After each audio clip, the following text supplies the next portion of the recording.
Oma sissejuhatavas kõnes tõin välja 3 tähtsat punkti.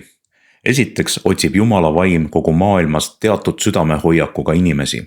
Seda suhtumist kirjeldatakse kui südant, mis on Jumala suhtes täiuslik või südant, mis on täielikult Jumalale pühendunud. Teiseks, kõikjal, kus Jumal sellise inimese leiab, on tema eesmärk seda inimest tugevamaks teha või teda tugevalt toetada või näidata selle inimese nimel oma vägevust. Kolmandaks, selliselt Jumalasse suhtuva inimese oluline tunnus on Jumala kartus. Kuid see fraas Jumala kartus kipub meist teatud negatiivse reaktsiooni tekitama. Me tõmbume sellest eemale kui millestki karmist ja ebameeldivast. Sellise tõrjuva hoiaku põhjuseks on see, et me segame alateadlikult Jumala kartuse teist tüüpi hirmudega, mis on ebameeldivad ja sageli kahjulikud. Seetõttu käsitleme tänases kõnes neid teisi hirmuvorme. Hirmusid, mis on ebameeldivad ja kahjulikud. Hakkan neid tuvastama ja näitan, kuidas nad erinevad hirmust, mis on kasulik ja Jumalale meelepärane. See tähendab Jumala kartusest. Usun, et me kogeme 4 peamist hirmutüüpi, mis on ebameeldivad ja kahjulikud. Need ei ole Jumala kartus. Esimene on hirm, mida nimetaksin loomulikuks hirmuks. See on midagi, mida me kõik kogeme. See on osa inimloomusest. On aegu ja asju, mida me kardame. Toon mõned lihtsad näited. Esimene on Ameerika mägede tipus olemine.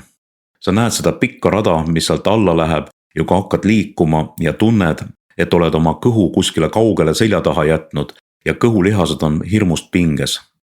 See on väga tugev hirm, kuid see on hirm, mida enamik meist on kogenud. Teine loomuliku hirmu allikas on välk ja müristamine. Vähe on inimesi, keda poleks ühel või teisel hetkel hirmutanud äkiline välgusähvatus või vali kõuemürin. Isegi loomad, näiteks koerad, kipuvad seda kartma. Veel üks hirm, mida olen ise kogenud, on sõduri hirm lahingu ees.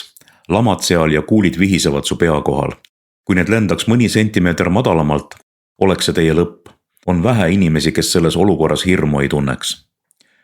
Või see võib olla tsiviilisik, keda pommitatakse, näiteks teise maailmasõja ajal kogesid seda Euroopa linnad. Nii et need on loomulikud hirmud. Need ei pruugi olla kurjad, kuid kindlasti pole need seda tüüpi hirmud, millest me siin räägime ja mida Jumal otsib. Teist tüüpi hirmu nimetaksin teemonlikuks või piinavaks hirmuks. Toon paar kirja kohta. Roomlaste 8:15 ütleb Paulus.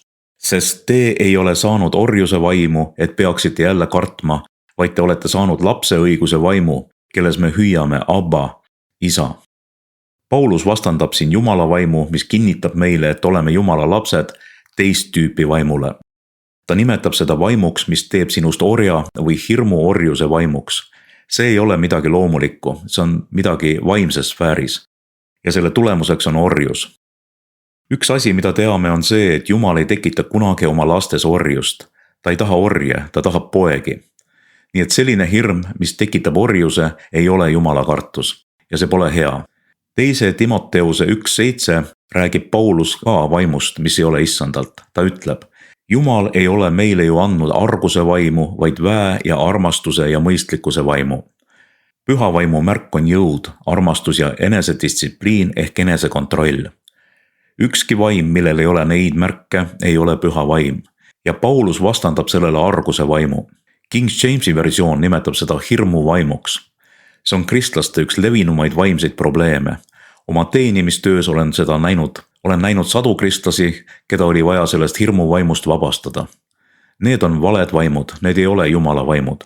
Need ei ole need, millest me räägime Jumala kartuse juures. Kuidas me neid ära tunneme? Usun, et üks võtmesõnu on piinamine. 1. Johannese 4:18 ütleb Johannes. Armastuses ei ole kartust, vaid täiuslik armastus ajab kartuse välja, sest kartuses on valu, aga kartja ei ole saanud täiuslikuks armastuses. Kes kardab, see ei ole armastuses täiuslik. Vaadake, seal on hirm, mis piinab ja see pole Jumalast, see on kurjast. Kui ma peaksin selle kurja hirmu või pelglikkuse vaimu tuvastamiseks valima teisi sõnu, siis arvan, et need sõnad oleks umbes sellised. Ebaloomulik, ebamõistlik, sõltuvuslik, siduv, orjastav. Need on teemonliku hirmu vaimu tunnused.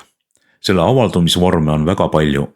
Näiteks 2 neist, kui kasutada meditsiinilisi termineid, on klaustrofoobia ja agorafoobia. Klaustrofoobia tähendab hirmu olla suletud ruumis. Paljud inimesed kogevad seda. Minu esimene naine kannatas selle all aastaid, siis ühel päeval tuvastasime selle kurja vaimuna. Ta palus issanda käest sellest vabanemist ja peale seda oli ta hoopis teine inimene. Enne oli mul alati probleeme tema lifti saamisega, ta eelistas alati trepist üles kõndida. Peale selle hirmu vaimust vabanemist oli ta väga rahul, kui sai liftiga üles sõita. See on üks näide. Teine sageli teemonlik näide on hirm pimeduse ees.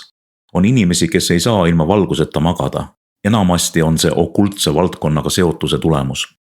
Ja siis veel üks teemonlik hirm on hirm konkreetsete olendite ees, kassid, linnud või mesilased. On tähelepanuväärseid juhtumeid. Tundsin ühte noort naist, kes kartis lausa meeleheitlikult mesilasi. Kogu tema elu kontrollis vajadus mitte kunagi mesilaste läheduses olla. Tasapisi tuli see asi päevavalgele. Ta vabastati sellest hirmust. Järgmisel päeval sõi ta avatud akna ees lõunat. Üks mesilane lendas söögituppa, lendas täpselt ümber tema pea ja uuesti välja ja ta ei lasknud end häirida. Ta sai aru, et oli vabastatud. Need kõik on hirmuliigid, mis ei ole jumala kartus, need on teemonlikud ja me peame need ära tundma. Kolmas hirm, mis ei ole jumala kartus ega ole hea, on see, mida ma nimetaksin religioosseks hirmuks. Jesaja räägib sellest Jesaja 29:13. Ja issand ütleb, kuna see rahvas ligineb mulle suuga ja austab mind huultega, aga ta süda on minust kaugel ja nende kartus minu ees on ainult õpitud inimlik käsk. Seda ma nimetan omamoodi religioosseks hirmuks. See on reeglite ja nõuete järgimine, kuna kardetakse, kui te seda ei tee, siis ei peeta teid heaks inimeseks. Ja selle juures on oluline näha, et see ei lähenda inimese südant Jumalale. Inimestel, kellest Jesaja räägib, oli selline religioosne hirm, kuid samal ajal oli nende süda issandast kaugel. Jeesus esitas väljakutse oma aja usujuhtidele, kes sellist hirmu esindasid. Tegelikult tsiteeris ta neile Jesajat.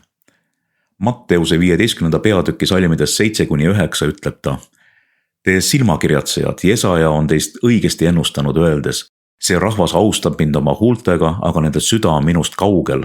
Ilma aegu teenivad nad mind, õpetades õpetusi, mis on inimestelt käskimised. Ma nimetan seda teatud liiki religioosseks hirmuks, jäigaks religioosseks kuulekuseks, mida ei motiveeri tõeline jumala armastus, vaid hirm teistest inimestest erineda. Ütleksin, et religioon tavaliselt taotlebki kuulekust hirmu kaudu. Ja kuulekus, mille see saavutab, ei ole südamest tulev kuulekus. See ei ole südame hoiak, mida Jumal tervitab, mis on õige Jumala jaoks, mis on tema silmis meeldiv. Ja pidage meeles, meie räägime sellisest jumalakartusest, mis tekib õigest suhtumisest Jumalasse. Taolist religioosset hirmu aga seostatakse sageli hirmuga, millest ma vahetult enne rääkisin, orjastava hirmu vaimuga. 4. hirm, mis ei ole Jumalalt ja mis ei ole jumalakartus, on see, mida ma nimetan hirmuks inimese ees. Sellest räägitakse ka pühakirjas, õpetussõnad 29, salm 25. Inimeste kartmine paneb püünise, aga kes loodab issanda peale, on kaitstud. Näete, et inimeste kartmine on siin vastandatud issanda usaldamisele. Nii et see on omamoodi hirm, mis ei pane meid issanda peale lootma. Seetõttu pole see hea. Ma arvan, et võiksime seda niimoodi väljendada. See on omamoodi hirm, mis paneb inimese tunduma Jumalast suuremana. Nii et kui te võrdlete inimeste arvamust Jumala arvamusega, siis inimeste arvamus tundub tähtsam. Ja see viib sõnakuulmatuseni Jumala vastu. Vaadake, Jumala kartus ei vii kunagi sõnakuulmatuseni. See on üks kindlalt eristav märk. Nii et uurige ennast. Küsige endalt, kui mõtlete Jumala kartusele. Kas mul on õiget tüüpi hirm? Või seovad mind ja hoiavad kinni valed hirmud, mis takistavad mind olemast selline inimene, nagu Jumal tahab, et ma oleksin?